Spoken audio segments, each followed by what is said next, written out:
Հարգելի ուսանողներ ջան, չափազանց կարևոր մի բան. մի պայքարեք ախտանշանների դեմ։ Այսինքն, եթե դու քեզ ասես, վայ, ես ոնց որ վախենում եմ,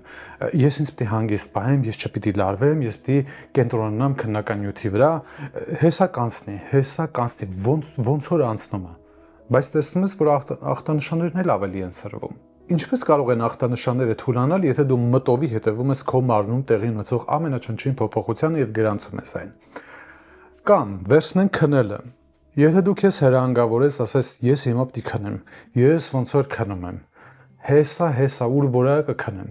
եւ սկսես մտովի հետևել, քնում ես թե ոչ, դու կքնես։ Իդեպ այս նույն խնդրով ես աշխատում եմ նաև տինիտուսով կամ ականջներում հնչող աղմուկով տառապող այցելուների հետ։ Նրանցից շատերն էլ այնպես են անում, այնպես են ջանում, որպեսզի ականջներում աղմուկը այլևս չընկալեն։ Եվ հենց դա չի էլ ստացվելու,